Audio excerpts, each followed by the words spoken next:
Assalamualaikum warahmatullahi wabarakatuh. Bismillahirrahmanirrahim. Nahmaduka ya ghafuru ya syakuru. Mashalli wa sallim barik ala sayyidina maulana Muhammadin wa ala alihi wa sahbihi aswa'in nama ba'du. Kula niki cerita ibadah sing ringan-ringan mawon. Tapi dadekne mlebu swarga. Amin. Terus kula badhe cerita siji mazhab Hasan Sadzili. Terus Hasan Sadzili niku thariqah sing dianut Gus Wafi. Kula beberapa kali dapat ijazah saking Mbah Mun, saking bapak kula.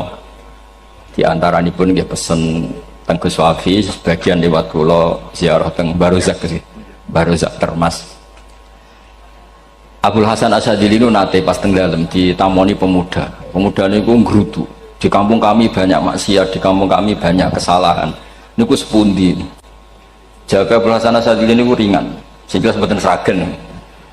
Contohnya buatan seragen, sajane nggih persis, tapi zaman niku dereng ngeten seragen. Kok tenggen kula kathah maksiat ngeten-ngeten. Jawabe Abdul Hasan Asy-Syadzili enteng ngoten. Man ahabba alla yu'sawaha fi ardi alla yu'sawahu fi ardi faqad ahabba alla tadhara maghfiratu wa alla tadhara syafa'atuhu sallallahu alaihi wasallam. Dadi wong bayangno donya ora ana salah, iku padha karo ora kepengin roh ghafure Allah Subhanahu wa ta'ala. Mengenai mazhab Sadzili paling bandel, ngurusi wong bandel paling bandel ya mazhab Sadzili. Yang kiai Sadzili ya itu umatnya macam-macam. Mengenai teng Indonesia itu kok penak, sing keturunan putih seneng Nabi, sing ireng ge seneng Nabi, sing ra keturunan ge seneng Nabi. Mengenai setan itu bingung. Yang kone sing seneng Nabi keturunan putih tok, sing seneng keturunan ireng ya seneng Nabi, sing ra keturunan yo seneng Nabi, sing lakenan yo seneng Nabi. Jadi kelompok itu kathah. Ini penting kalau aturakan mergi madhab Sadzili niku pancen dados pembanding madhab Sayyid Abdul Al-Haddad. Madhab Abdul Hasan Asy-Syadzili niku sing paling masyhur diriwayataken dening Shahibul Hikam. Mergi Ibnu Athaillah As-Sakandari muridé Abdul Abbas Al-Mursi, Abdul Abbas Al-Mursi muridé Abdul Hasan sinten Asy-Syadzili. Niku madhab ingkang bener-bener jadi pembanding. Mergi teng bab husnudzon niku beliau itu pakar. Orang itu bisa yarjuwa hawal yaumil akhir. Orang itu bener-bener dibikin nyaman mbek Allah mbek Rasul. Misalnya ngeten, sampean sowan Allah iku kudu arep-arep disangoni. Kena arep disangoni berarti nganggep Allah iku medhit. Mulane tomak niku penting. Tapi mbek pangeran aja mbek wong, tapi mbek pangeran mbek. Dados limangka nayar juwa hawal yaumal akhir. Riyen niku zaman kula alit. Niku anggere ana santri lunga iku sanggu sak umbalan. Mergo yakin kiai iku nyangoni.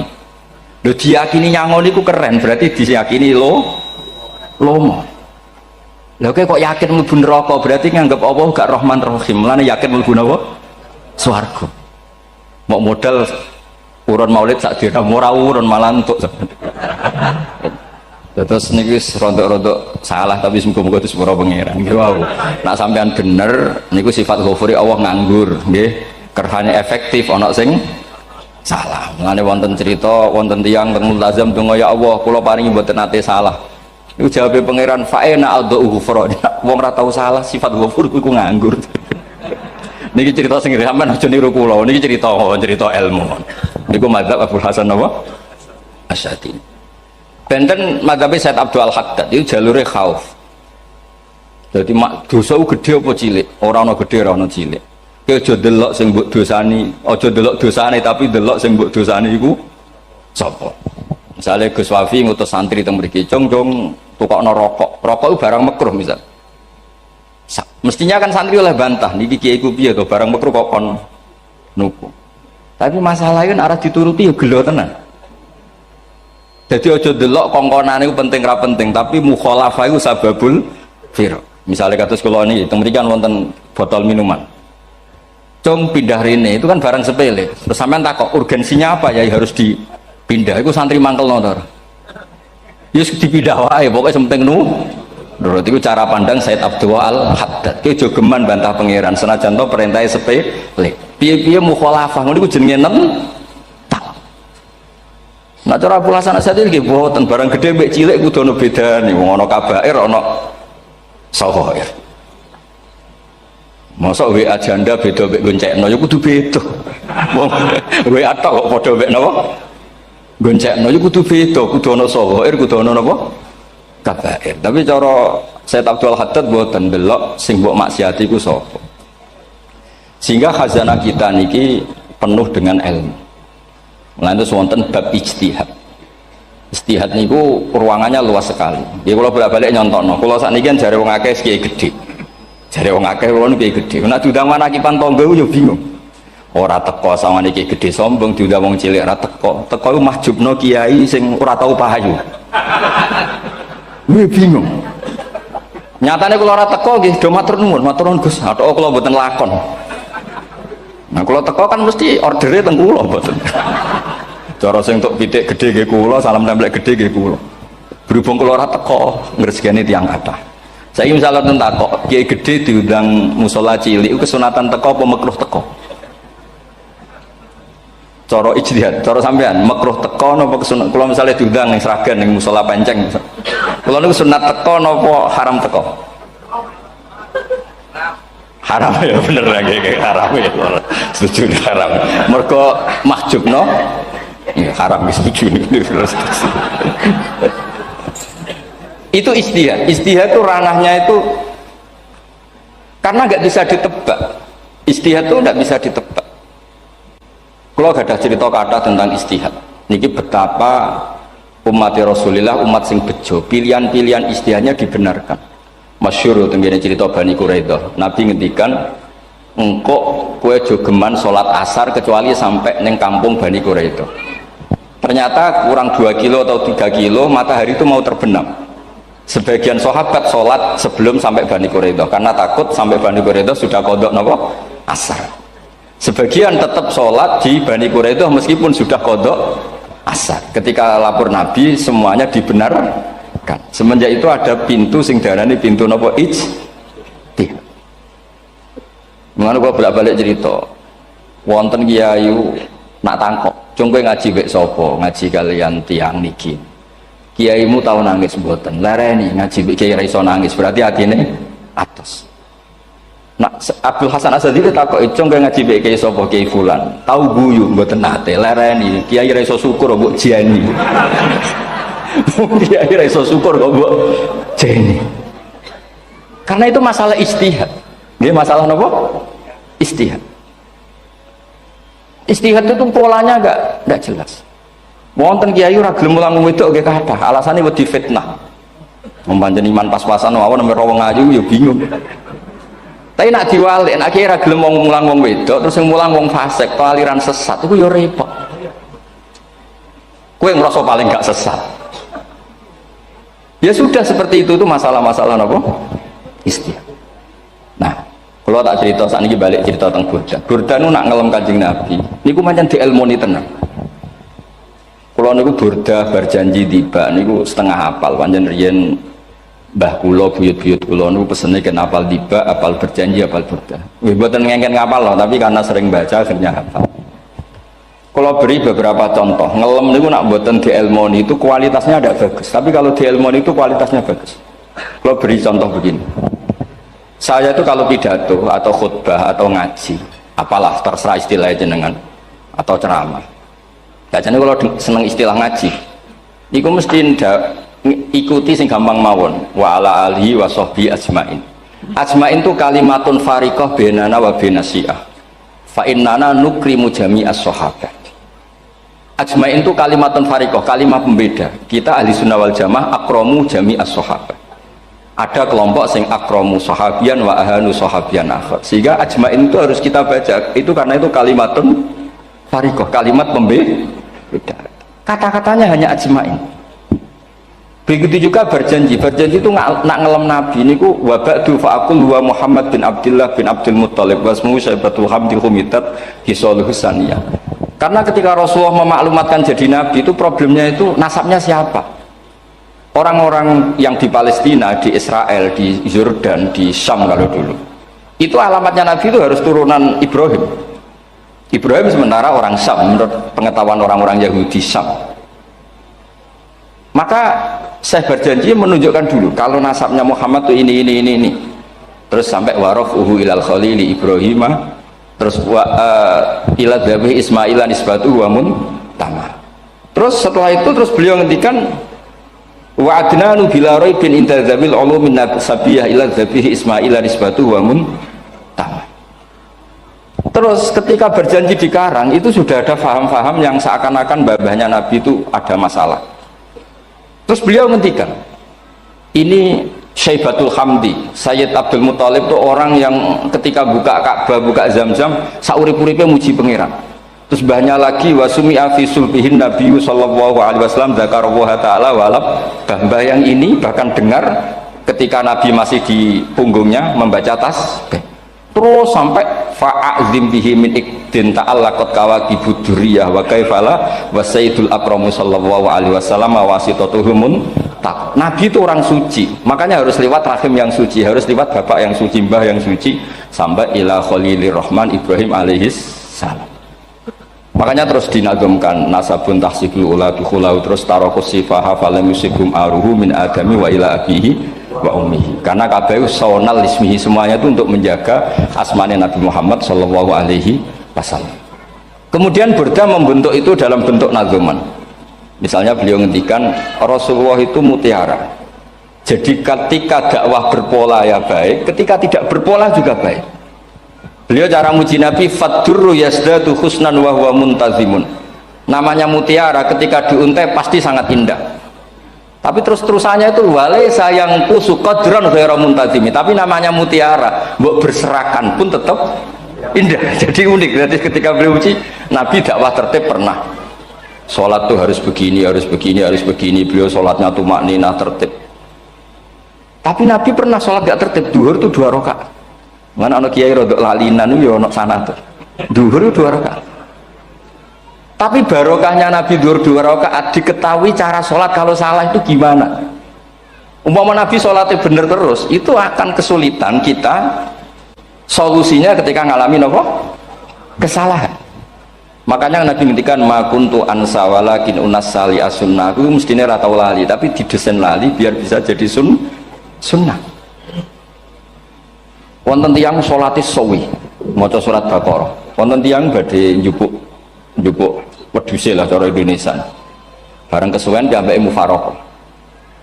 Walhasil Mu'ad matur Nabi, ini munafik di tengah-tengah sholat kok mufaraqah. Si penggembala unta ini juga ngeklaim, ya Rasulullah imam kita tidak benar, sholatnya kesuwen. Pikirannya wong ora bela imame, ternyata Nabi gak belok sing ngangon. Afattanun anta ya Mu'ad, wong imam wong seragen surat Baqarah wis pokoknya kulo lah. Jadi Islam itu segampang itu, semudah itu, sehingga wonten tiyang nu isane maca kulhu rakaat lagi kulhu saniyah nggih kulhu pokoknya kulhu sampai sok makmume ku mangkel. Waduh si imam iki gak keren mosok main apa kulhu. Dilaporno ya Rasulullah, ini imam yang kau tugaskan di kampung kami ini amen maca kulhu mau. Ditimbali be Nabi, kenapa kamu baca kulhu terus? Li'annaha sifatullah, karena itu sifatnya Allah, maka saya senang mengulang-ulang sifatnya. Terus kata Nabi, saya barusan dikasih wahyu Allah bahwa Allah mencintai kamu karena kamu mencintai surat kulhu. Nah ini ijazah yang seragam ini ku apa? Hati mocok tiba mocok idza samsu kuwirat bulet nang tengah. Jajal ampun tak tes sak niki. Kiai paling pinter teng seragam kan mocok idza samsu kuwirat di depan umum. Mungkin nak dhewean roh tapi nang ngarepe Habib Doa ngarepe Gus Wafi meriang nak muntir. Wah, ngoten niku kula ndek kanca niku imame level desa, bareng imami teng kecamatan salat Id. Mersiapno surat Tabarakalladzi biyadil mulk. Suwengi diapalo lanyah sampe ambeke hafid. Niku nyatane nggih malah klirune fatal, malah lali ra maca Fatihah. Saking semangate ben ketok imam keren maca surat napa? Tabar. Jadi yo ribet.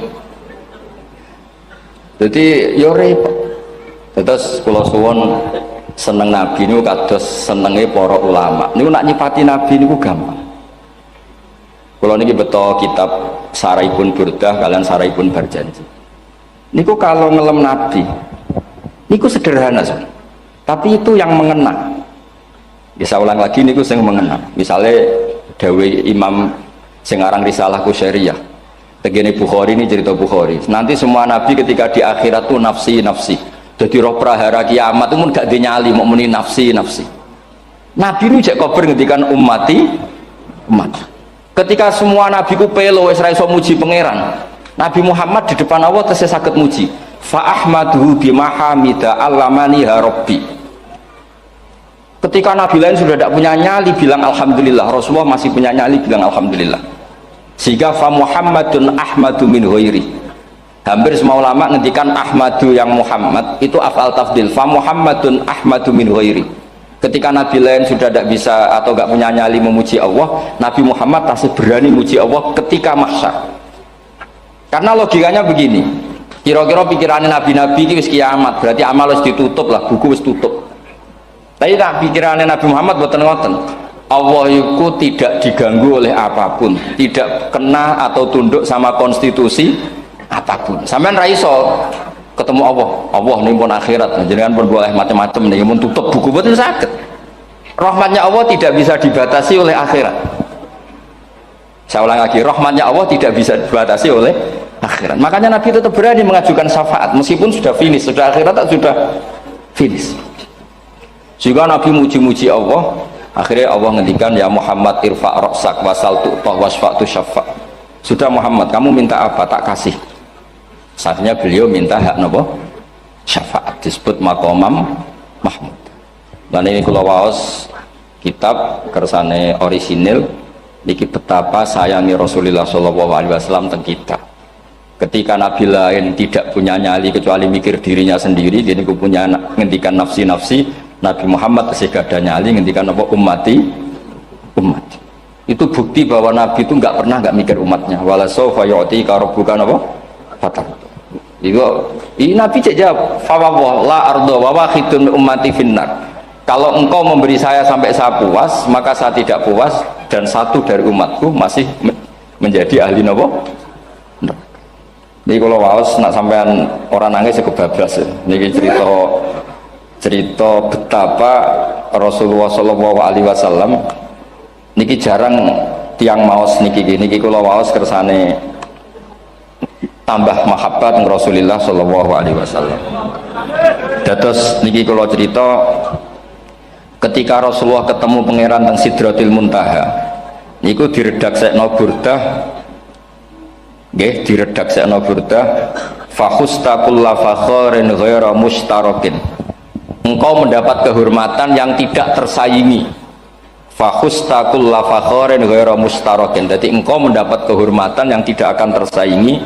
Wajustaqulla maqamin ghaira mustahami.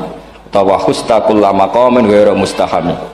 Dan engkau mendapat satu derajat yang enggak mungkin tersaingi. Mustaham itu enggak tersaingi lah. Walhasil ternyata derajat itu apa? Gini ku ketika Rasulullah ketemu Allah Ta'ala teng Sidratil Muntaha niku Sayyidah Aisyah radhiyallahu anha tangklet, ya Rasulullah malladzi auha ilaika rabbuk izqal fa auha ila abdihi ma auha. Qala ya Aisyah aturidina anta alami ma la ya'lamuhu Jibril wala Mikail wala nabiyyun mursalun wala malakun muqarrabun. Nggih Aisyah, bagaimana mungkin kamu tanya sesuatu yang bahkan Jibril itu tidak tahu, Mikail itu tidak tahu, dan semua malaikat yang dekat maupun nabi yang jadi rasul semuanya tidak tahu hubungan saya, kedekatan saya dengan Allah membicarakan apa. Niku sing dimaksud burdah kaima tafuza biwaslin ayya mustatarin wonten sing maca ayyi mustatarin anil uyuni wasirrin ayya muktatamin. Jadi nabi ketika ketemu Allah di Sidratil Muntaha itu ada misteri yang hanya nabi yang tahu. Nabi niki ibu-ibu harus bangga Sayyidah Aisyah jenenge bojo wanita tanglet. Ambek nabi itu sing ngeles. Itu rahasia yang Jibril saja tidak tahu, Mikail saja tidak tahu, masa kamu tanya? Niki khase wong putri nih. Ya Aisyah, as'aluka bi Abi Bakrin ila ma a'lamtani. Gimana cara Jawa tak kadakno mertuamu nek gak gelem cerita. Terus kunane kuno niku nggih wong wedok niku saged ngancam niku. Jadi kamane wis ngancam. Aku lapor bapakku, aku digo mulai sama nanti bojo kapan. Rada ribet jenengan ngadepi wong wedok niku rada ribet. Terus faqala akhirnya Nabi cerita, tapi ya tentu tidak semuanya diceritakan. Inni lama kuntu qaba qausaini qultu Allahumma innaka adzabta al umam ba'duhum bil hijar wa ba'duhum bil masih. Oh ya, ini halaman 63 62 teng kitab Hasyiatul Bajuri alal Burdah. Ya, kitab Hasyiatul Bajuri alal Burdah. Ya Allah, engkau menyiksa umat-umat sebelum umat saya, sebagian bil hijarah wa ba'dum bil mashi wa ba'dum bil khosfi. Fama anta fa'ilun bi ummati. Lalu yang akan kau lakukan untuk umatku itu apa? Reputasi jenengan sama orang-orang yang durhaka itu selalu menyiksa. Ada yang pakai batu, yang dilikuifaksi, ada yang pakai ini. Mosok umatnya kekasih jenengan podo ngoten. Berarti Nabi ku mun nego lah, nego supaya gak sama. Faqala unzilu alaihimur rahmah min ananis sama wa ubaddilu sayiatihim hasanat. Ndak, saya ndak seperti itu dengan umatmu. Waman sa'alani a'taituhu waman tawakkala saterusé. Terus wa fid dunya asturu alal usad wa fil akhirah usyaffi'u kafihim. Orang-orang yang masih maksiat di dunia tak kasih hak tobat, dan nanti di akhirat tak kasih hak syafaat. Engkau tak kasih hak syafaat.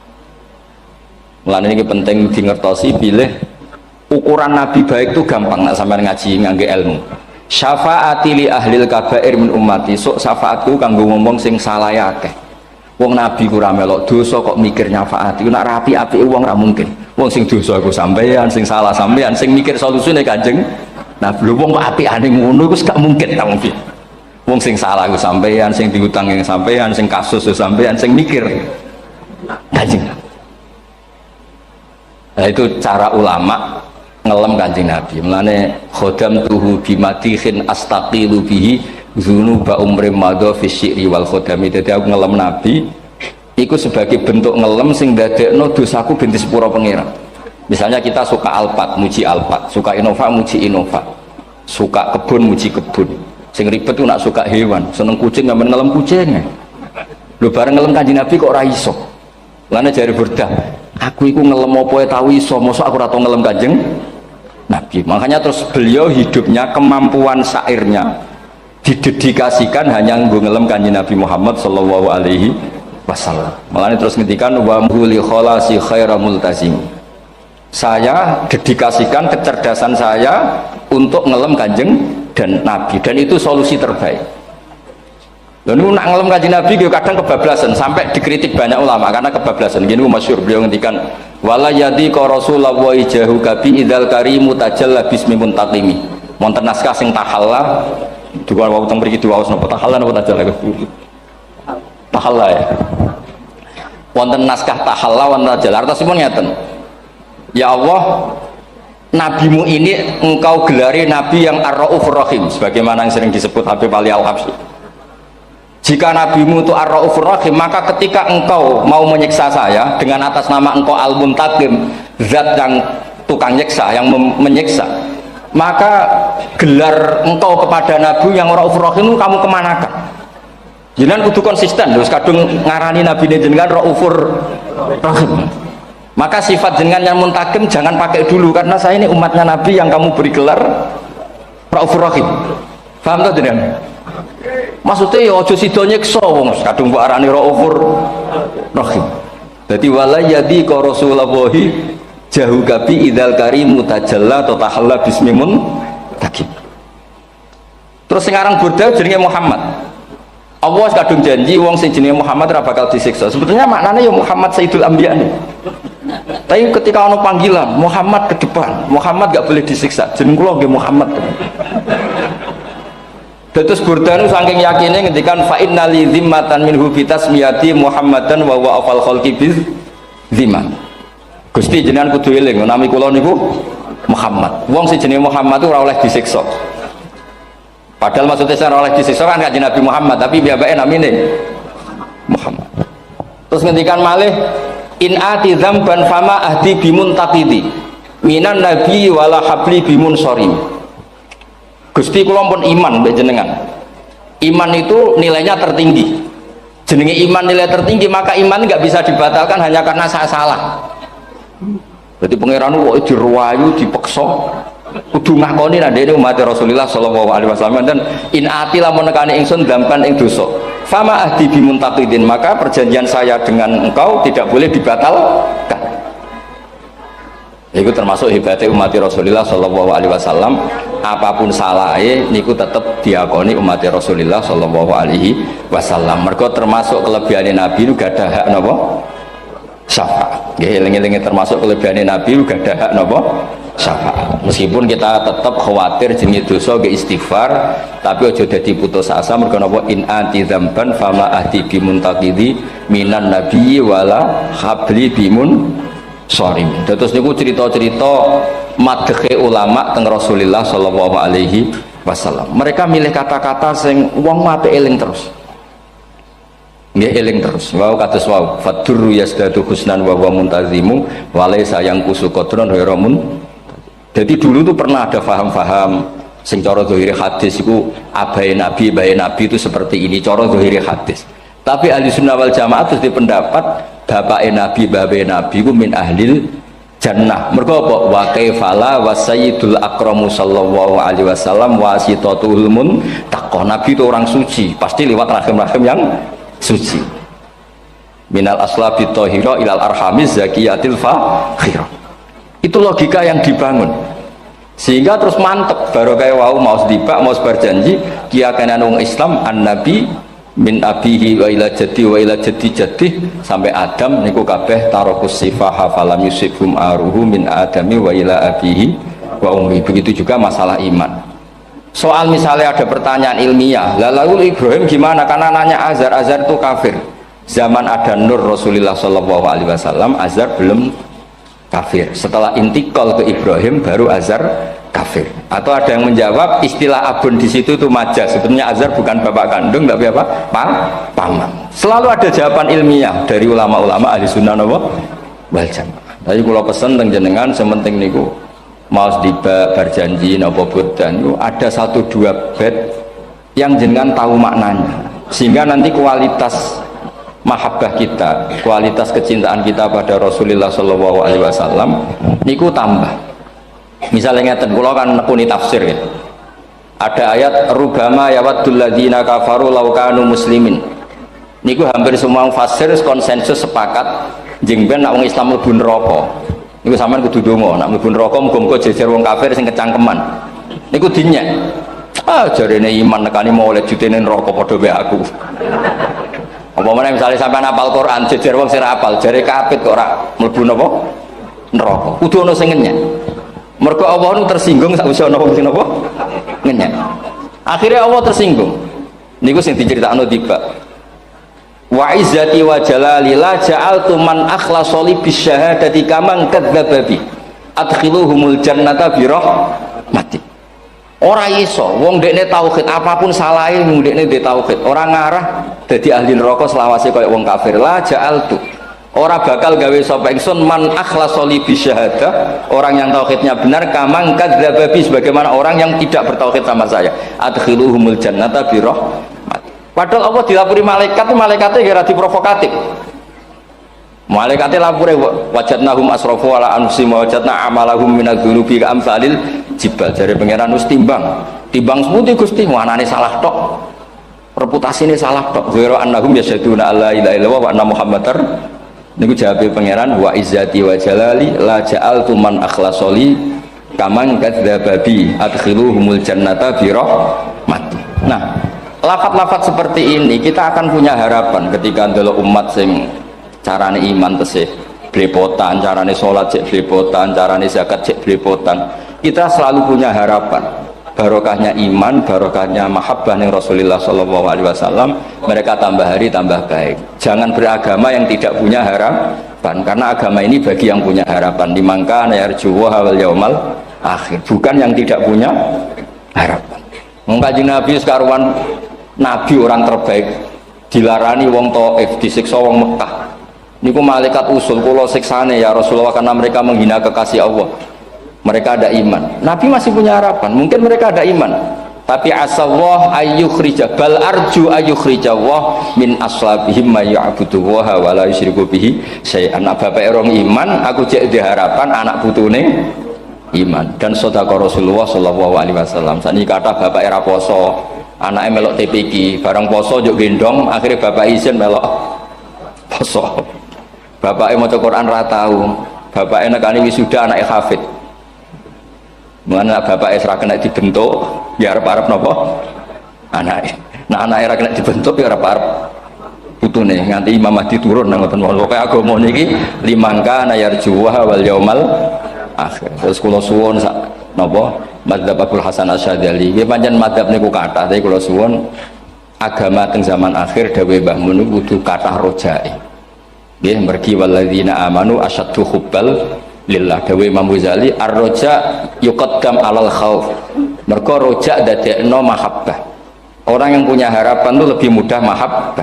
Dan hubungan kita dengan Allah itu hubungan mahabbah. Ini ku walladzina amanu asyaddu hubbal lillah. Saman roh anake wakal kok hubungane putus asa mesti maksudno. Tapi nek hubungane iso wae saiki nakal so ben gak. Iso wae saiki goblok so ben gak. Senajan to so ben ra terbukti lah, penting hidup itu ada harapan. Guys, penting hidup itu napa? Ada harapan. Kata ulama ngendikan afdhalul ibadah intidharul farad. Apa-apa ibadah selalu punya napa? Harapan. Terus Indonesia yang seperti ini kita berharap akan lebih baik, akan lebih baik. Wong cilik kula niku sing jilbaban mau keluarga ketok. Sakniki kathah tiyang napa? Jilbaban. Cilik kula tiyang salat di masjid nggih mboten serame sekarang. Sampeyan ra iso grutu, tapi salat tok tapi atine ngene-ngene. Wah ya ribet nak ngoten sampeyan nyoal ideal nggih ribet. Pira-pira gelem napa? Pira-pira purun napa? Salat purun teng masjid. Sampeyan ndak usah memaksa ideal, wong kita ndak pernah napa? Ideal. Kula suwun cerita-cerita teng tiba teng berjanji bahwa Nabi sahibus syafa'ah. Nabi nu tiyang sing peduline napa ummati. Jadi ketika Nabi lain mboten gadah nyali ngadepi hisab, nggih niku do muni nafsi, Nabi tesih gadah nyali mikir umate ngendikan mati. Carane apa? Muji pangeran bimahamida allamani ha rabbi. Lane dawuh iki teng ulama-ulama dawuh fa Muhammadun ahmadu min ghairi. Makanya summiya Muhammadan mergo li annahu satu wasammihi idza wada'atihi Muhammadan li annahu satu madun apa?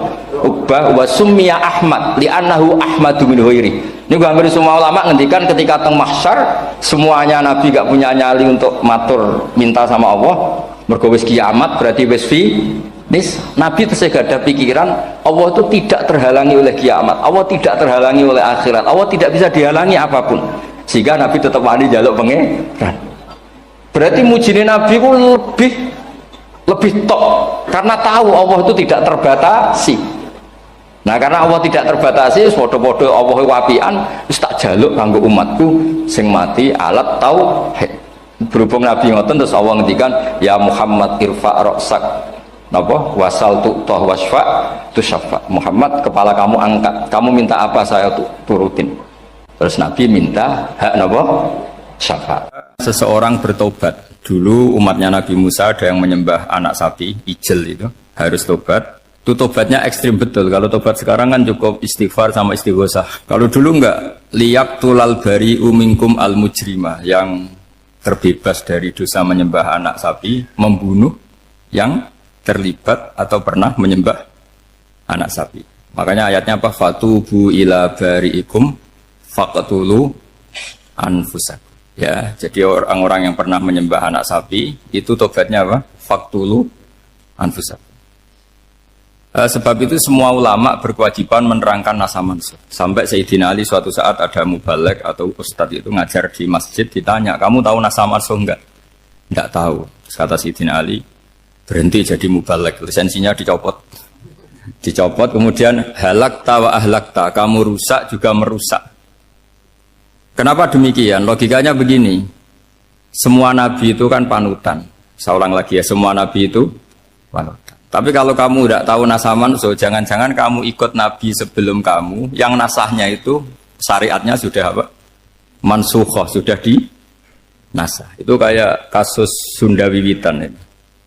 Itu gak mau punya Nabi Muhammad karena kurang keren, kurang sepuh. Nabinya langsung Nabi Adam. Resikonya adalah beberapa aliran sesat itu, aliran yang kurang benar itu, zaman Nabi Adam kawinan otomatis sama saudaranya. Lalu masa sekarang kita membolehkan kawin sama apa? Kalau sama Nabi Adam mau tidak mau. Karena yang cowoknya ya bin Adam, putrinya binti Adam. Lalu Allah bikin satu sunnah yang suami istri itu harus beda, yaitu satu kandungan itu melahirkan satu pasang. Dan mulai dulu memang pasangannya orang jelek itu orang cantik. Makanya agak sial itu yang perempuan-perempuan itu. Memang mulai dulu gitu. Kalau cantik itu kesunatannya dapat jelek. Gitu. Nanti sama-sama masuk surga. Karena yang cowoknya ibadahnya syukur, yang ceweknya sabar. Itu nanti sama-sama. Nah kebetulan si Qabil itu ganteng sekali Qabil. Berpasangan dengan Labuda itu jelek gembrot, pokoknya tidak cantik. Enggak lah, kebalik. Qabil itu berpasangan sama Iklimah. Jadi Qabil ganteng, punya adik kandung namanya Iklimah itu cantik sekali. Yang Habil itu rapati apa? Berarti yang Habil apa? Ya rapati ganteng, berbarengan dengan Labuda juga rapati cantik. Nah karena tadi ya berarti Qabil bareng siapa? Iklimah, Habil, Labuda. Maka untuk kawin ini nggak boleh satu kandungan. Jadi dulu karena nggak ada perbedaan ibu bapak, mau tidak mau beda. Yang penting beda. Yaitu akhirnya apa? Qabil dapat Labuda, yang Habil dapat Iklimah karena beda kandungan. Itu sudah cukup. Akhirnya kan nggak terima si Qabil. Masa orang ganteng dapat orang jelek. Jadi mulai dulu itu maunya orang ganteng ya dapat orang cantik, nggak terima. Tapi Allah ngatur seperti itu. Akhirnya terjadi percekcokan. Nah, dulu itu semuanya itu religius, sehingga ukuran percekcokannya masih religi, yaitu ya gini saja, kita ngadakan korban, yang diterima itu ya menang. Ya ternyata dalam kompetisi itu yang menang siapa? Habil. Akhirnya Habil jadi menikahi siapa? Iklim. Kalau sekarang kompetisinya kan siapa paling kaya ya menang, lebih gampang. Nah kemudian bayangkan misalnya, ya saya ini menerangkan asa mansuh. Kita semua sering ngomong, sering berkoar-koar, sering menyarankan atau mewajibkan para nabi itu panutan dalam semua perilakunya. Ternyata ada beberapa perilaku yang sudah dinasakh atau dihapus ketentuannya oleh syariatnya Rasulullah Shallallahu Alaihi Wasallam. Maka mengenali nasa mansuh itu keharusan dalam ulumul Quran. Ya, makanya Allah mengatakan apa? Manansakh min ayatin aw nunsiha pasti na'ti bi khairim minha aw misli. Jadi saya nerangkan nasakh mansuh itu dua sesi. Satu sesi antar nabi, dua di internal syariatnya apa? Sekali saja hari ini dok, sudah setelah itu anggap pinter sudah. Kalau sudah jangan tanya lagi. Nah, ada beberapa lagi syariat yang masalah metode. Dulu Nabi Nuh itu dibolehkan oleh Allah saking mangkelnya sama orang kafir. Saya ulang lagi, orang kafir itu kan biadab sekali, nempat buminya Allah, makan rezekinya Allah, kemudian mengkafirkan Allah. Pikirannya Nabi Nuh, orang biadab gini nggak layak hidup, itu pikirannya Nabi Nuh. Kalau dia pakai militer, tidak punya militer, ya pakai langit akhirnya. Pakai kekuatan langit, beliau berdoa, Rabbi la tazar alal ardi minal kafirina dayyar. Innaka intazarhum yudillu ibadaka wa la yalidu illa fajirong kafar. Ya Allah, mereka ini orang-orang kafir. Padahal pakai bumi engkau, pakai rezeki engkau. Matikan semua saja. Jangan sisakan satu pun. Karena kalau masih sisa, nanti anak turunnya ya gitu. Gennya gendo ya pasti melahirkan gendo. Gen, wa la yalidu illa fajirong kafar. Kalau kamu sisakan pasti melahirkan generasi gendo lagi, kafir lagi. Dituruti sama Allah. Kecuali orang 80 yang ikut Nabi Nuh. Nah orang 80 yang ikut Nabi Nuh ini selamat karena iman. Maka generasi yang sekarang ini termasuk saya semua ini semuanya turunan orang iman. Maka kita ini punya dua status. Satu, Allah kadang manggil kita ya Bani Adam karena faktanya kita turunan Nabi apa? Adam. Panggilan kedua adalah Zurriyataman hamalna Ma'nu, orang-orang sekarang itu pasti turunan orang yang ikut perahunya Nabi Nuh. Jadi nasab kita ini sudah steril, sudah tidak ada nasab lewat kafir karena yang kafir sudah habis. Semua orang sekarang itu turunan Nabi Nuh, yaitu disebut apa? Dzurriyyataman hamal nama. Yaitu sekitar orang 80. Nah, oleh Allah Subhanahu wa taala syariat seperti ini pernah dituruti, yaitu akhirnya mereka mati semua kecuali orang 80 yang mukmin. Tapi uniknya Allah apa? Era Rasulullah SAW, Nabi kita Nabi Muhammad itu diutus rahmatan lil alamin. Ketika Nabi didustakan, diusir, disakiti, malaikat gunung, beberapa malaikat sing ahli adab spesial eksekutor lah kira-kira gitu. Muhammad, kamu bilang saja ke saya, kalau kamu ingin orang-orang Mekah Bujal CS, saya hancurkan. Tapi apa kata Nabi? Saya berharap kalau mereka belum iman, anak cucunya iman. Karena bagaimanapun sperma ya atau calon bayi atau calon keturunan itu kan ada fi aslabir rijal atau fi zuhurir rijal. Jadi kalau dalam ilmu agama itu gen manusia itu disimpan di zuhurir rijal di punggung lelaki. Nanti dipindah ke arhamin nisa. Logikanya gini. Ini dengerin ya. Logikanya gini, misalnya Abu Jahal. Abu Jahal itu di situ ada orang namanya Ikrimah. Itu anaknya Abu Jahal. Itu orang mukmin. Akhirnya ya jadi orang alim. Abu Lahab itu di rahimnya di punggungnya ada perempuan namanya Darroh. Akhirnya juga orang mukminah. Saya berikan contoh. Khalid bin Walid itu anaknya Walid. Walid itu musuh besarnya Rasulullah. Tapi di punggungnya ada orang bernama Khalid. Ini dengerin. Nah di punggung ini kira-kira Allah sudah tahu apa belum? Jawabannya sudah. Artinya kalau ini mati atau kamu bunuh, kamu sebenarnya nggak bunuh orang kafir saja, bunuh calon orang mukmin yang sekarang masih bersemayam di punggungnya orang-orang kafir. Jadi bisa saja orang yang sedang kafir itu ada sekian calon generasi yang suatu saat mukmin. Itu syariat yang diajarkan ke Rasulullah SAW. Karena kasofnya Nabi, kasof itu satu kondisi di mana seorang Nabi itu dipertontonkan sesuatu yang nggak kelihatan. Itu dalam bahasa Arab kasof atau mukasyafa. Nabi dipertontonkan ternyata banyak orang kafir yang di punggungnya itu ada calon generasi mukmin atau muslim. Akhirnya Nabi nggak berani. Jangan bunuh. Mungkin bapaknya ada iman tapi anaknya iman. Betul, Abu Jahal punya anak Ikrimah, Abu Lahab punya anak Darroh, Walid punya anak siapa? Walid. Itu mirip seperti kita, bapak era sholat, anak ETPK sholat, akhirnya bapaknya katut sholat. Banyak nggak di Indonesia, bapaknya tidak bisa baca Quran, anaknya hafid. Nah, itu kalau bapaknya kamu habis, tidak ada yang meselin. Makanya biarkan hidup saja. Nah, artinya gini, andai kan tidak ada ulama yang menerangkan nasa mansuh, dikira syariat Nabi Nuh itu abadan mu'abbadat, selamanya lama. Jika main teror sama orang kafir sah berdasar Nabi Nuh, padahal kita sudah ganti Nabi, yaitu syariatnya Rasulullah SAW. Masyhur itu ketika Nabi ngendikan, saya tidak minta mereka dihukum, tapi ya Allah saya minta Allah mahdi qaumi fa innahum la ya'lamun. Mereka kafir itu karena tidak tahu. Sehingga ada periode. Loh kalau perang itu beda, perang itu konteksnya duel, itu tidak harus sama Abu Jahal, Abu Lahab. Ada penjahat mau bunuh kamu wajib perang nggak? Wajib. Penjahatnya meskipun muslim apa harus kafir? Meskipun muslim. Maka kata ulama fikih sebetulnya perang duel itu bukan syariat muslim sama kafir tok. Masih muslim sama muslim, misalnya ada orang mau merkosa istri kamu, terus dia pamit gini, saya muslim loh, beri hak loh. Nggak bisa. Saya penjahat loh, muslim, jadi kamu nggak boleh merangin saya, ngelawan saya kan muslim. Nggak bisa, tetap harus dilawan.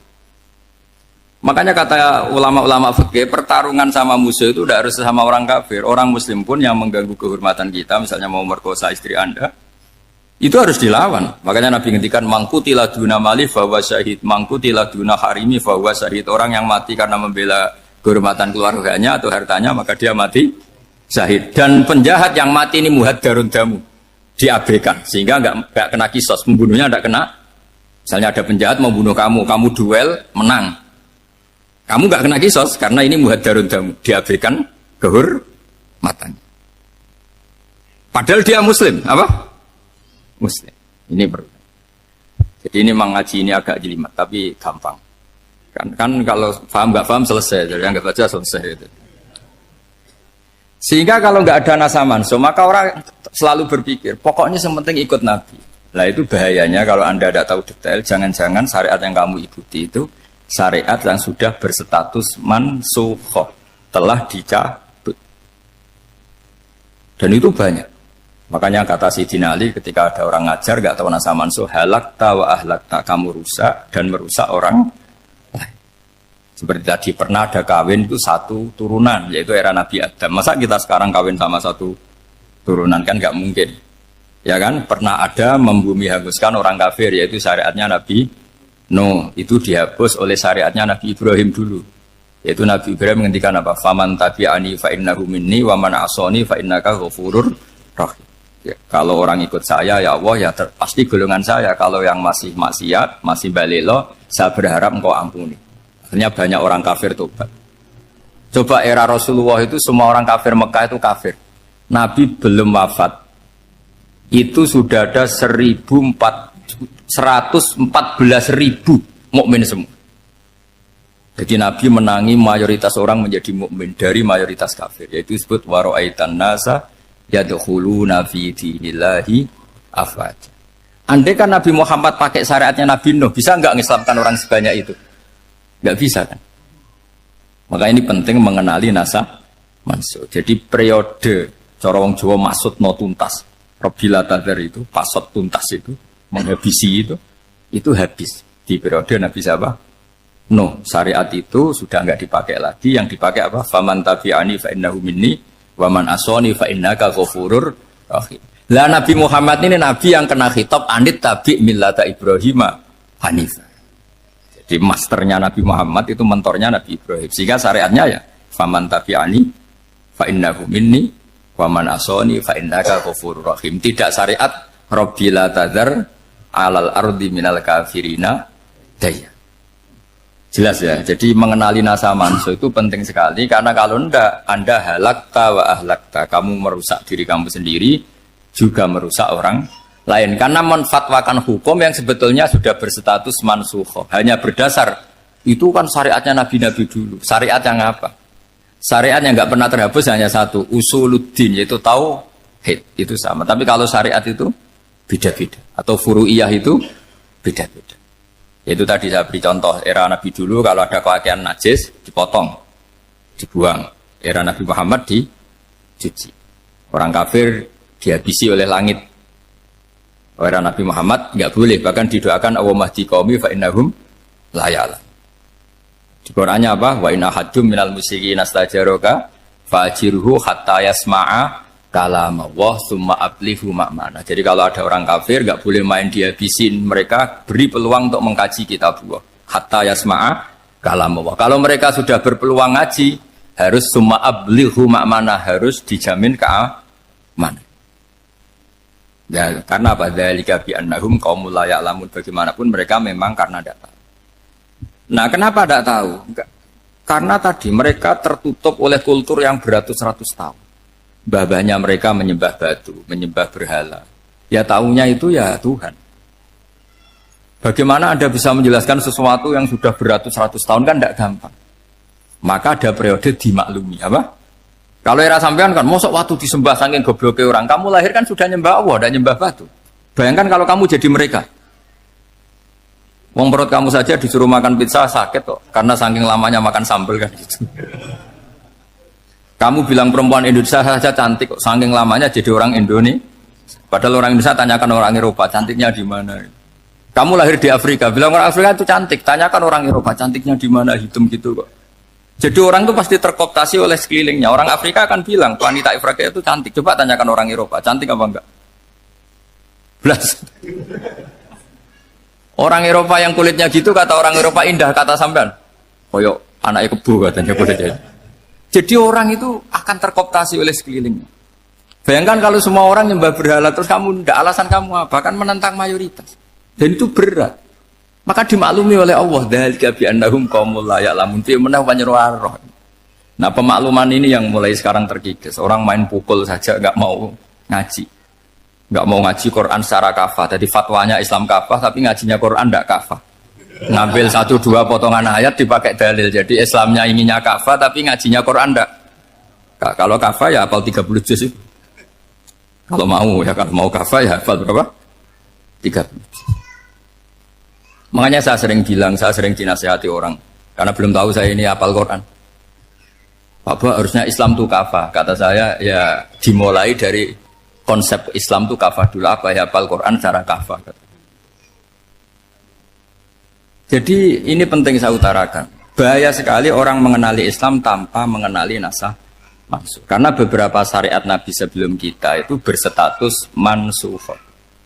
Terus contoh berikutnya, ini nasah mansuh antar Nabi apa khusus internal Nabi? Antar Nabi aja nggak selesai nih sampai subuh aja nggak selesai. Contoh yang paling keren mungkin cowok semua senang. Nabi Dawud dulu istrinya berapa? 99. Nah, itu kalau masih halal itu kan berarti jenengan tuh punya istri berapa? Wah, kan ngeri betul. Punya satu aja repotnya gitu apalagi berapa? Punya 99. Terus kamu bilang gini, ini kan syariatnya Nabi Dawud, Nabi kan bisa diikuti. Pernah ada periode di mana seperti itu boleh. Jadi makanya mau tidak mau mengenali nasah mansuh itu harus. Kalau enggak ya kamu masih berkeyakinan boleh beristri berapa? Nah ini penting saya utarakan. Makanya Sayyidina Ali itu kalau ngetes calon mubalek, kira-kira kalau Kemenak dulu inginnya apa? Sertifikasi apa? Mubalek. Itu tanyanya gitu. Ta'arifun an-nasa wal mansuh, kamu apa tahu nasah mansuh? Lah. Jawabnya Sayyidina Ali, halak tahu ahlak tahu. Kamu orang yang rusak. Karena tadi takutnya ada syariat yang sudah mansuh dipakai. Itu tadi misalnya kita ini tidak umatnya Nabi Nuh, tapi pakai syarat Robbila tadar alal ardi minal kafirina. Terus ketiga begini, misteri manusia itu. Dan ini kita tidak pernah tahu sampai kiamat, tapi ini ilmu harus kita diskusikan. Misalnya saya ini namanya Bahauddin. Saya sekarang hidup sampai 2019 sekarang.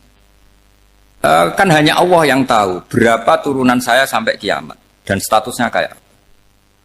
Donald Trump juga gitu. Donald Trump itu sekarang kafir. Tapi kita tidak pernah tahu nanti turunan keberapa ada yang Muslim. Lah turunan yang calon Muslim ini diletakkan di mana kita tidak tahu. Yang jelas kalau kamu bunuh itu katut itu. Artinya gini, logika membiarkan orang kafir itu ya ada logikanya. Gitu. Logika membunuh karena mereka mau membunuh kita ya ada logika fikihnya karena kalau kita ada membunuh dibunuh. Makanya semuanya hukum ini terus bergantung al-hukmu yaduru ma'ilatihi wujudan wa'adam.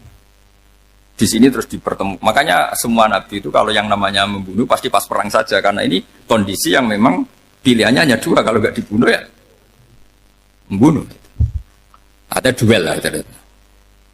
Maka ini butuh kajian fikih dan orang nggak boleh subjektif dalam hal ini. Saya ulang lagi, tidak boleh subjektif karena tadi orang yang kamu katakan sekarang misalnya Zaid, kamu itu bodoh sekali. Kenapa bodoh? Nggak hafal Quran, nggak pernah kuliah, nggak pernah ngaji.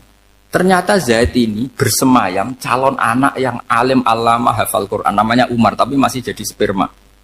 Suatu saat Zaid itu punya anak alim alama, kan banyak orang nggak bisa baca Quran punya anak hafid, banyak nggak di Indonesia? Banyak nggak petani yang punya anak dekan? Petani punya anak dekan, yang dekan punya anak naik kelas saja susahnya bukan main. Banyak kan? Nah ketika dibalik nanti ada dekan punya anak goblok, yang petani punya anak dekan, pinter mana? Kita tidak pernah tahu. Makanya ini kan ya sudah, kalau nggak pernah tahu ya bilang saja wallahu alam, kan selesai. Daripada keminter keliru kan ada wallahu alam. Makanya cerita favorit guru saya Kiai Haji Maimun Zubair itu punya apa namanya Kiai Zubair. Itu cerita favoritnya itu ada santri namanya Soleh. Soleh itu alim alam. Orang Madura itu cara berpikir kan kalau kiai saja alim seperti itu apalagi bapaknya. Pas bapaknya main ke pondok, santrinya ada ribuan. Bapaknya main ke pondok itu. Sholat itu ya gak bener. Gak sesuai sunnah Rasul lah kira-kira gitu. Susah sholat itu gak bener, apa-apa gak bener. Masih ditakwil sama santri Madura karena orang Madura itu kultus. Mungkin khilaf. Khilaf itu satu khusus, pokoknya perlakuan khusus. Suatu saat saking bodohnya orang itu kenceng tuh pikir musola. Wah ini gak bisa ditakwil lagi, akhirnya gak bisa ditakwil tuh gak. Wah ini sudah gak bener ini, gak bener. Singkat cerita santri tadi gak kuat matur ke kiainya, Pak Yai, jenengan sealim itu kok bapaknya segoblok itu. Kenapa? Ya, dia kenceng pikir musola. Oh bapak saya itu pinter sekali. Kok bisa? Karena beliau yang memutuskan saya mondok sampai saya jadi alim alama seperti ini. Yang bodoh itu mbah saya. Yang bodoh itu mbah saya.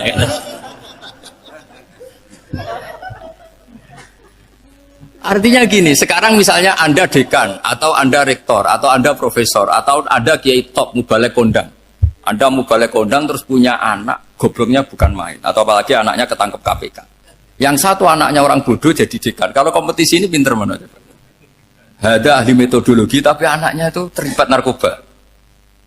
Yang ini petani utun, anaknya dekan. Kira-kira kalau dikompetisikan pinter mana? Anaknya pinter petani tadi gitu. Yang ketika petani kamu vonis bodoh gitu. Tapi siapa tahu kalau ini menyimpan calon. Paham ya? Kita tidak pernah tahu. Makanya Quran selalu ngajari dalam ilmu sosial itu wa in adri la'allahu fitnatul lakum wa mata'un ila. Dalam ilmu sosial itu kita harus jawab tidak tahu. Karena mudah.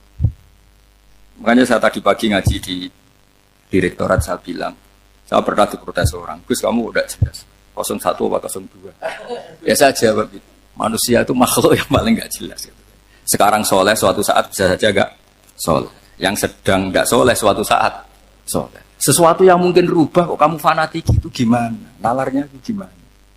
Coba kita tahu dulu, Wahsy itu pembunuh Hamzah, akhirnya mati mukmin ya gak? Padahal orang yang sangat dibenci Rasulullah karena membunuh Sayyid siapa? Hamzah. Sa'labah yang tukang itikaf di masjid akhirnya su'ul.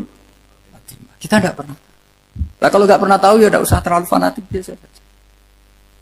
Kayak jenengan seneng saya itu ya saya tidak tahu sampai kapan ya. Saya seneng sampai kapan ya. Kayak suami istri. Pas nikah harmonis bulan madu sampai kapan bertanya. Yang jelas paling awet itu pasangan jelek itu pasti awet. Makanya jadi guyonan. Pasangan itu jangan baik-baik ke awet. Kalau jelek itu awet. Ternyata maksudnya cantik sama ganteng itu suatu saat pasti jadi jelek. Yang jelek sama jelek pasti jelek terus. Makanya jadi guyon aja. Kalau pasangan jelek itu awet katanya. Tapi kalau pasangan baik, ternyata baik wajahnya itu pasti gak awet. Suatu saat pasti jelek. Tapi yang jelek awet. Karena mulai dulu ya jelek sampai itu. Awet jeleknya maksudnya bukan. Ya jelas ya, jadi saya mohon sekali ini ilmu. Sampai anda urusan, ini bukan urusan cocok tidak cocok, tapi ilmu. Ilmu harus kita dengar bahwa syariatnya para nabi itu yang sifatnya furu'iyah, tidak usuliyah, tidak tauhid itu potensi rubah. Sehingga mengkaji nasab mansukh itu satu keharusan seorang ulama. Makanya setiap ada syariat nabi, hal hadis syariah mu'abbada amla, mansukhah amla. Karena potensi itu tinggi. Kita tahu dulu semua nabi sholat menghadap apa? Baitul Maqdis. Era Rasulullah dipindah ke Ka'bah. Tapi kalau kamu katakan total Baitul Maqdis ya tidak juga. Nabi Ibrahim mulai dulu madhabnya ke Ka'bah. Tapi kalau Nabi Musa ke Baitul Maqdis. Terus kamu bilang ini 01, 02 ya memang syariat jadi sesuatu yang furu'iyah. Nah, kenapa ini furu'iyah? Jawabannya sederhana. Ketika seseorang menghadap Ka'bah itu menghadap batu apa menghadap Allah? Allah. Ketika menghadap Baitul Maqdis hakikatnya menghadap Allah apa menghadap Baitul Maqdis? Allah. Maka menghadap Ka'bah itu sebenarnya masalah furu'iyah. Yang masalah usuliyah adalah inni wajjahtu wajhiya lilladzi fataras samawati wal ardh. Yang permanen adalah menghadap Allah Subhanahu wa taala. Cuma secara prosedur syariatnya secara zahir menghadap Ka'bah. Maka potensi rubah karena ternyata itu furu'iyah. Untuk kiblatnya itu furu'iyah. Yang permanen adalah menghadap ke Allah Subhanahu wa taala. Ini pentingnya. Jadi terus sekarang masih antar nabi apa di internal nabi? Ini sudah mau selesai waktunya, sudah habis ini. Internal. Ini sudah selesai, ini sudah pas. Mohon maaf ya. Oh. Jam ini sudah. Sampai mana tadi? Diteruskan apa enggak? Sudah ya, sudah kayaknya sudah. Biar kelihatan cerdas. Sekali pertemuan sudah pinter gitu. Berapa? Setengah jam sudah pinter. Yang internal nabi apa antar nabi? Internal ya, sudah sekarang ke internal. Kalau internal lebih banyak lagi contohnya. Yang masyhur tentu masalah Baitul Maqdis. Dulu Rasulullah pernah sholat menghadap Baitul Maqdis 16 bulan. Berapa? 16 bulan. Kila 17. Soalnya khilafnya hanya 16 dan 17. Kalau ada bilang 10 bulan berarti gak pernah ngaji. Khilafnya, karena khilafnya itu hanya 17 sama 16. Akhirnya sama Allah diminta disuruh menghadap ke Ka'bah. Saya ulang lagi, itu tetap masalah antar nabi sebetulnya. Begini, Makom itu kalau dalam bahasa Arab bukan kuburan. Kalau di Indonesia kan makomnya Sunan Bonang itu kan kuburan. Kalau makom dalam bahasa Arab itu sesuatu yang pernah dipakai singgah itu namanya apa? Makom. Lalu Rasulullah itu pertama di Medina itu madhep Baitul Maqdis itu 16 bulan. Orang Yahudi senangnya bukan main. Sampai mereka bilang gini, Muhammad tuh gaya-gaya nantok punya agama baru. Tapi kiblatnya ikut kita. Baguslah anak itu katanya. Masih tahu diri katanya. Bagus katanya itu masih tahu diri. Jadi senangnya bukan main orang Yahudi. Karena kiblatnya Muhammad sama dengan mereka. Ya tentu mereka jangkar Muhammad, bukan Sayyidina Muhammad atau Rasul Muhammad karena mereka masih gak iman. Nabi itu ya agak tersiksa karena beliau secara gen turunan Nabi Ibrahim dan kiblatnya Ibrahim itu Ka'bah. Agak tersiksa tapi sami'na wa ata'na tetap madhab ke Baitul Maqdis berapa? 16 bulan. Suatu saat Nabi Muhammad itu disuruh madhep Ka'bah. Ini dengerin. Akhirnya madhep ke Ka'bah. Apa yang terjadi? Orang Yahudi komentar gini, Muhammad itu gimana? Dia di perantauan, rindu sama keluarganya. Terus rindunya itu diaplikasikan jadi perilaku agama. Jadi dia madhep Ka'bah dianggap kangen. Kayak saya kan orang Rembang. Rembang itu apanya Jogja? Timurnya apa? Nggak, Jakarta itu mana Jakarta itu? Barat sana ya? Ibaratnya saya orang Jakarta, terus merantau di Jogja. Dulu kiblatnya itu menghadap ke timur. Terus ketika madhep ke barat kata sampean, wah itu Pak Dune kangen apa? Keluarga. Juga kurang ajar orang Yahudi. Jadi orang Yahudi itu memang paling pinter bully. Makanya kalau sampean tukang bully itu ya agak-agak ya enggak. Saya enggak ngomong agak ya pokoknya agak-agak itu. Ya. Pinter bully orang Yahudi. Makanya enggak ada orang debat sepinter orang Yahudi. Yang bisa ngalahkan hanya Tuhan itu. Orang Yahudi yang bisa ngalahkan hanya Tuhan. Sayyidina Ali orang paling terkenal cerdas. Itu kalau sama orang Yahudi itu pusing.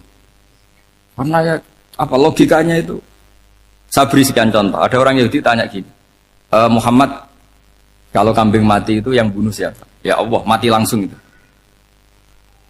Agama kamu itu aneh, Mak. Yang langsung sentuhan Allah haram, tapi yang lewat tangan-tangan jahil manusia malah halal. Harusnya itu yang halal kan orisinal langsung Allah yang bunuh. Jadi utaknya itu aneh. Dari cara berpikir itu aneh. Nah cara sampean ini kan, nak halal pangan kue. Tapi Nabi kan nggak boleh bertutur kata kasar gitu. Kalau yang jadi Nabi saya untalan ngono kan gitu. Tapi Nabi kan nggak boleh kasar. Jadi Nabi itu problem karena nggak boleh apa? Kasar. Kalau kita kan gampang, ya nak halal untalan kan selesai. Apa? Tapi Nabi nggak boleh kasar gitu. Jadi nak jadi nggak Nabi ya sampean itu kan enak. Mau keliru ya pantas, mau apa saja pantas. Karena kan nggak panutan. Kalau Nabi nggak bisa meluruskan kebenaran itu harus tetap sesuai akhlak.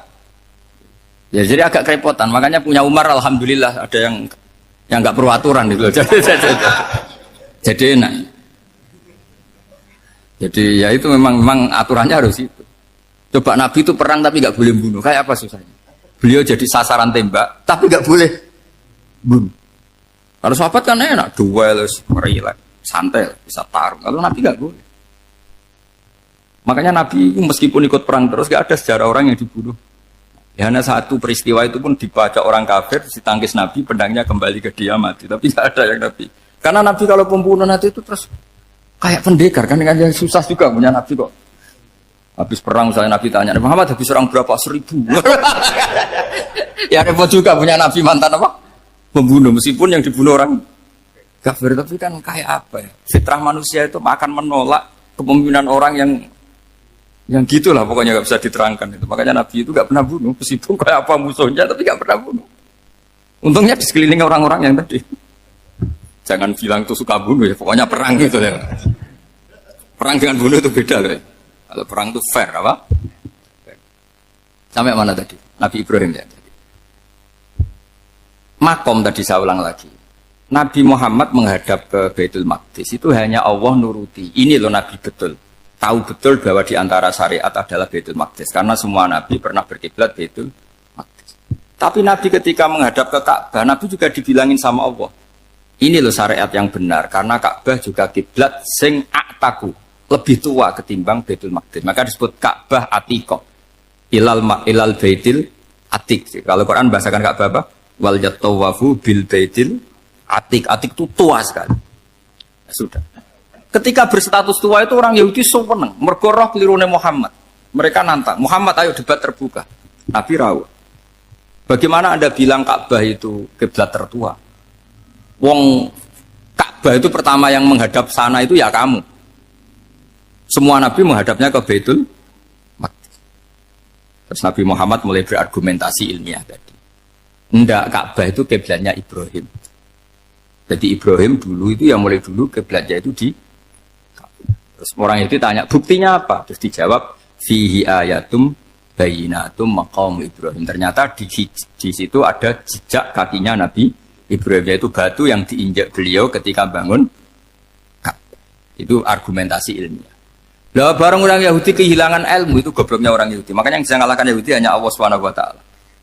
Wong Ibrahim saja golongan kita, pengikut kita. Ibrahim itu pengikut Yahudi. Wah, itu Nabi mulai senyum-senyum, mulai tertawa-tawa. Wah, itu goblok, orang terdidik. Karena itu ibaratnya kayak kamu bilang Soekarno itu pengagum Puan Maharani. Kira-kira seperti itu. Soekarno itu pengikut Puan. Karena Yahuda itu Yahuda bin Yakub bin Ishak bin Ibrahim. Saya ulang lagi ya, nasabnya Yahudi apa? Yahuda bin Yakub bin Ishak bin Ibrahim. Jadi Ibrahim itu mbah keempat dari Yahuda. Tapi karena mereka kalah debat, Ibrahim itu pengikut Yahudi, itu sama dengan bilang apa? Soekarno itu pengikut Puan Maharani. Itu kan jadi aneh. Atau Gus Dur pengikut Mbak Yeni, atau Basim Asari pengikut Mbak Yeni, itu kan aneh. Wah, akhirnya sama Allah diingatkan. Makanya ada ayat ha antum haula hajjatum fi malakum bi ilm falimatu hajuna fi ma laysa lakum bi ilm. Perjanjian debat ini semuanya harus ilmiah. Tapi kenapa perdebatan Anda malah ndak ilmiah? Karena orang Yahudi iftadohu, malu semua. Wah, semuanya Muhammad. Itu satu-satunya kekalahan orang Yahudi. Tapi ayat-ayat seperti ini itu enggak populer. Ayat ha antum haula hajjatum fi malakum bi ilm falimatu hajuna fi ma laysa lakum bi. Jadi Islam, betapa hebatnya Islam. Kalau debat harus ilmiah. Dan Kanjeng Nabi menantang, ini perjanjian kita debat ini ilmiah. Kenapa sekarang jadi tidak ilmiah? Yaitu kamu mengatakan Ibrahim itu pengikut Yahudi. Padahal Ibrahim dengan Yahudi itu dulu Ibrahim. Kan ya mat kalah, mat. Tapi tetap ra Islam. Tapi nah, makanya terus Ka'bah dibuktikan ketuaannya lewat apa? Fihi ayatum bayinatum maqamu Ibrahim. Itu bukan makam kuburan. Karena makamnya Nabi Ibrahim tetap Hebron, temudi Palestina. Kira-kira itu Palestina. Jari Israel yo ning Israel, mbok apa nang ndi. Jari ning Israel yo ning Israel, jari Palestina ning. Saya pernah ziarah ke sana di Hebron. Di makamnya Nabi siapa? Ibrahim. Jadi jelas ya, jadi nasa mansuh itu ketentuan yang dikehendaki Allah Subhanahu wa taala untuk menguji loyalitas manusia, menanggalkan semua akalnya. Makanya saya mohon sekali siapapun yang ngaji saya dimanapun, sekali-kali manusia itu harus menanggalkan akalnya. Sekali Anda pakai akal, maka Anda akan ingkar dengan nasa mansuh. Nasa mansuh itu hukum yang direvisi, yang dibatalkan. Makanya orang Yahudi lagi-lagi pinternya orang Yahudi. Merovokasi orang-orang yang Islamnya belum kuat, diprovokasi gini. Ungzuru ila Muhammadin tahayyara fi din yukhillu yauman wa yuharrimu ukhra. Lihat itu Muhammad, dia kebingungan cara beragama. Kadang bilang A, besok bilang B. Jadi nasa mansub dianggap satu bentuk kebingungan. Gak kurang ajar. Wah, akhirnya sebagian orang yang murtad. Makanya nasa mansub itu satu peristiwa yang menjadikan banyak orang murtad. Karena diprovokasi orang Yahudi bahwa itu bentuk kebingungan Muhammad. Akhirnya terus saya qulu sufa minan nasi ma wallahum al-qiblati mulati kanu aliyah. Nah, kelirunya orang Yahudi adalah ternyata nasah mansuh yang dipilih Rasulullah itu semuanya ada di Taurat dan Injil. Termasuk di Taurat dan Injil disifati dan Nabi yusolli ilal qiblatin, bahwa Nabi ini akan bersolat dengan dua kiblat. Makanya tetap ditantang. Qul fa'tu bit Taurati fatluha in kuntum shadiqin. Kalau kamu tidak percaya bahwa saya ini orisinil, ayo bareng-bareng mengkaji Taurat. Tapi mereka tidak siap mengkaji Taurat. Karena Taurat semuanya mendukung Rasulullah Muhammad SAW. Fatluha in kuntum shadiqin. Makanya ini penting sekali ngaji. Jadi perdebatan itu macam-macam. Dan itu pinternya orang Yahudi. Ungzuru ila Muhammadin tahayyara fi dini yukhillu yauman wa yuharrimu ukhra. Ini penting sangat. Makanya nasa mansuh itu uji loyalitas. Itu Imam Malik kalau mencontohkan ke Imam Syafi'i. Saya berisikan contoh fikih. Ini saya melanggar waktu. Ini sudah saya yang tidak mengesahkan diri saya. Ya misalnya ini ya, ini kertas saya bawa ya, ini kertas saya bawa. Terus ini tak kasih uang misalnya, uang 100.000. Atau kalau contoh Imam Syafi'i dulu dididik Imam Malik begini. Ya Syafi'i, kalau kamu punya 2 budak, 2 pembantu, kalau dulu kan masih ada budak, 2 pembantu lah kira-kira. Seneng mana, yang cerdas sama yang goblok? Seneng yang cerdas.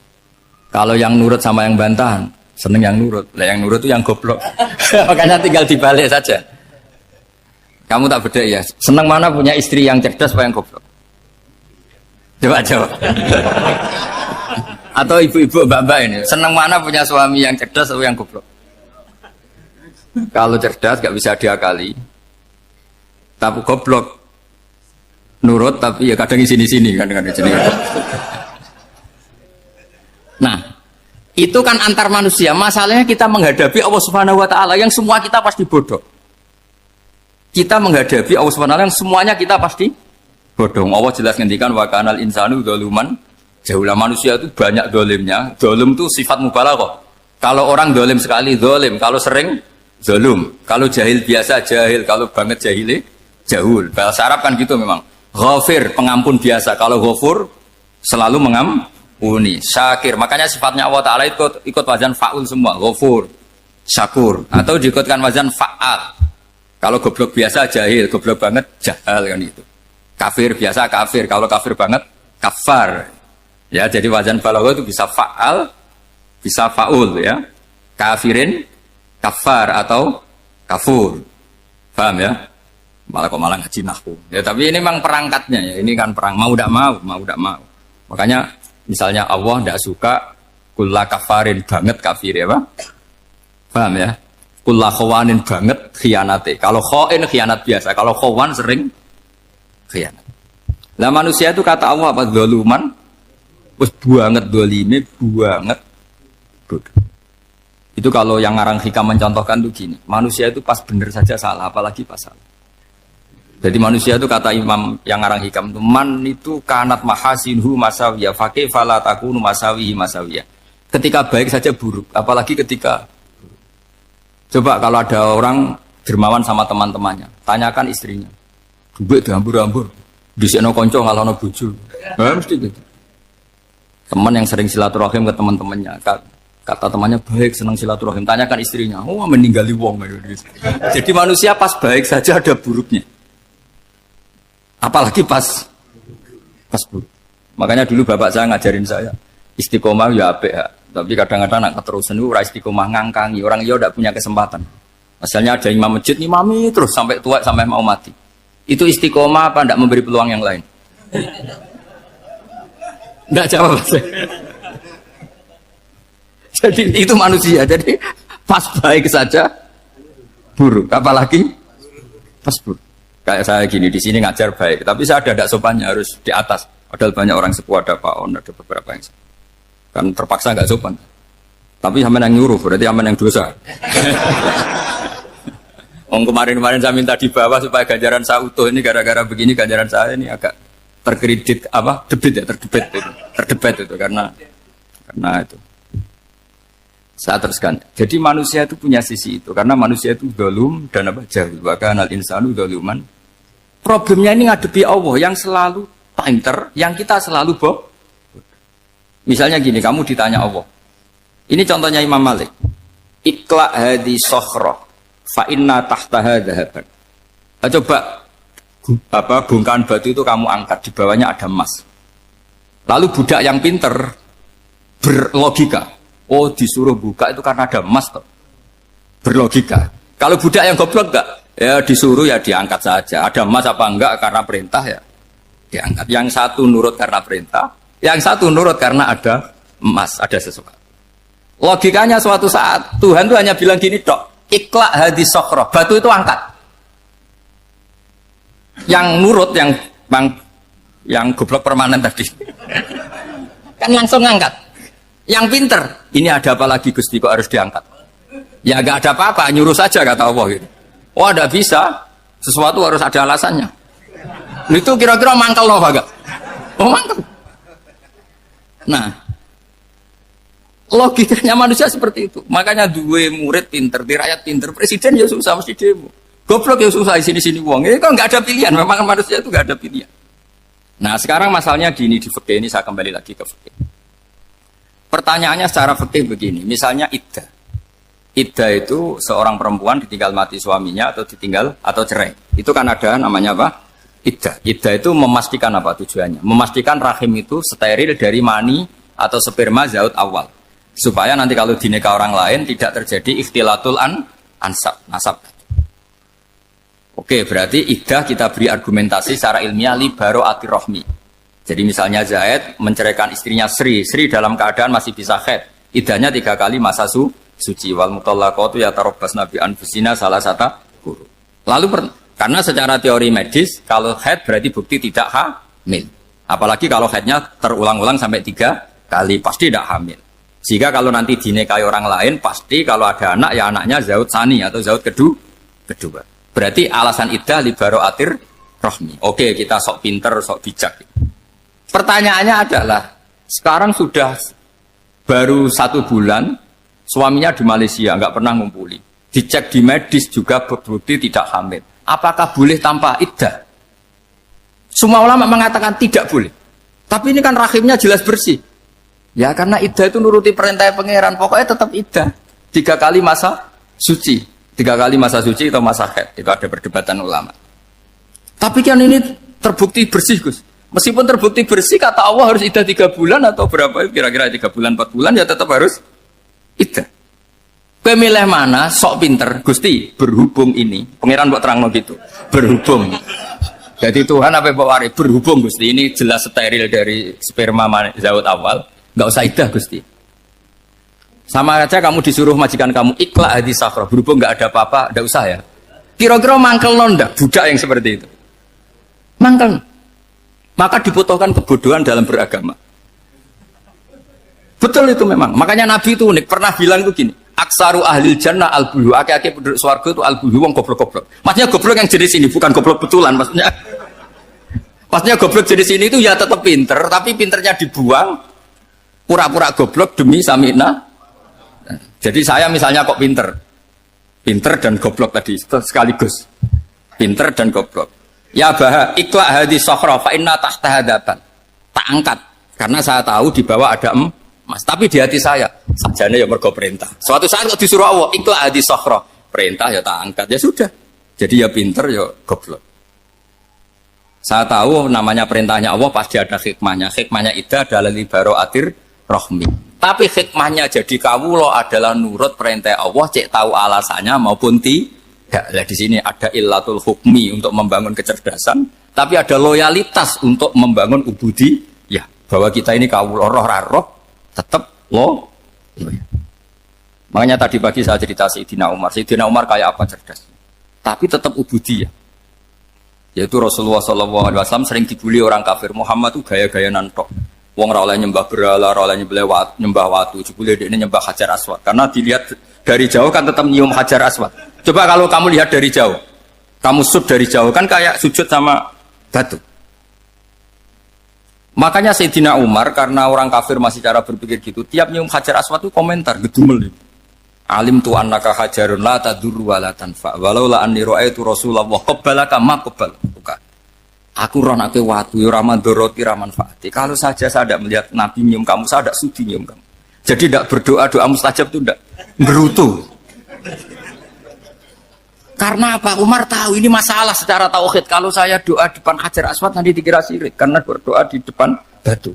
Tapi kalau saya tidak nyium, nyulayani sunnah Rasul, yaitu nyium Hajar, ke tengah-tengah, nyium sambil gerutu, itu sudah kompromi. Ya nyium tapi gerutu. Kayak apa? Makanya ya cerdas tapi ya goblok tadi ya cerdas. Itu uniknya Rasulullah. Jadi muji orang pintar ya sudah lah. Tapi Nabi pernah dalam satu hadis mengatakan aksaru ahlil jannah al-bulbu. Aki-aki penduduk swarga itu orang bodoh. Artinya orang bodoh itu bukan bodoh betulan. Dia meninggalkan akalnya demi loyalitas ubudi. Nah, untuk menutup sesi ini terakhir betul, tak tutup setelah ini selesai.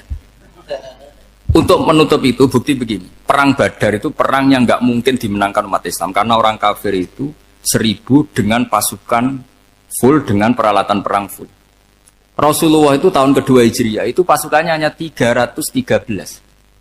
Itu pun pedang itu untuk orang 5 itu hanya ada pedang 1. Jadi kalau mau dibaca orang, sih kan nilai pedangnya aku. Itu kan nggak kebayang perang dalam keadaan seperti itu. Jadi mesti kalah, orang kok mungkin kalah, mesti. Tapi Nabi tetap bilang, saya ini disuruh Allah perang, ya harus berangkat. Yaitu perang Badar. Kata para sahabat, ya Rasulullah ini nggak masuk akal, sudah nggak usah perang, ini nggak masuk akal, mau setor nyawa. Sudah gitu dadaan, nggak ada persiapan. Lucunya apa? Sahabat itu ketika Nabi tetap berangkat. La akhrujanna walau waqti. Nabi menginginkan saya tetap berangkat meskipun sendi. Setelah Nabi berangkat sekian meter, tuh sahabat ikut semua. Kata Nabi, lah kamu kok ikut? Ya ikut saja. Kata kamu mesti kalah. Ya anggap saja setor nyawa. Demi loyalitas pada jenengan. Itu makanya nggak ada periode sebaik periode sahabat. Tapi yang gerutunya jalan. Karena gerutu ini bawaan ilmiah. Makanya kita loyal sama presiden, tapi yang nggak cocok ya gerutunya jalan. Tapi bawaan mencintai Indonesia tetap jaga stabilitas. Itu bawaan cinta Indonesia, bukan cinta pejabatnya kadang. Gerutunya jalan, tapi bawaan loyal sama Indonesia tetap mengaku. Bawaan loyal sama Rasulullah tetap ikut perang, bawaan akal karena nggak masuk akal ya gerutu. Dan itu uniknya Quran itu mengapresiasi itu dan dianggap nggak masalah. Saya bacakan ayatnya. Kama akhrajaka rabbuka min baitika bil haqq wa inna fariqam minal mu'minina lakarihun yujadilunaka fil haqqi ba'dama tabayyana ka'annama yusaquna ilal mauti wa hum yanzurun. Peristiwa Badar ada peristiwa kamu itu keluar untuk perang. Sahabat kamu ngikuti, tapi mereka lakarihun, enggak senang sebetulnya. Karena enggak masuk akal. Ya geremeng tapi ya derek. Yujadilunaka fil haqq, mereka mendebat kamu dalam kebenaran. Jadi ya Rasulullah wong perang karuan kalah jenengan lakoni alasane nopo? Lah kok melok? Ya saya harus ikut jenengan Nabi. Itu unik. Kalau orang sekarang mana mau, kalau gak masuk akal gak mau melakukan. Coba misalnya istri kamu belajarnya dikurangi. Anggap saja petualangan latihan hidup di masa lalu. Gak mau. Padahal petualangan itu hal yang indah. Petualangan itu kan hal yang indah, kan gak mau. Oh ngirit ayo alasan. Tapi lucunya kalau dijak camping bermiskin-miskin di hutan mau. Karena PDW, tapi suami yang ngongkon. Ayolah seminggu ini kita model miskin, anggap saja petualangan masa lalu. Enggak mau. Karena pinter, apa? Coba kalau bodoh. Ya ngono ya apa-apa Mas. Tapi resiko anak bodoh, pas kamu sakit ya dibiarin. Karena dia melihat sakit kan biasa, namanya manusia. Jadi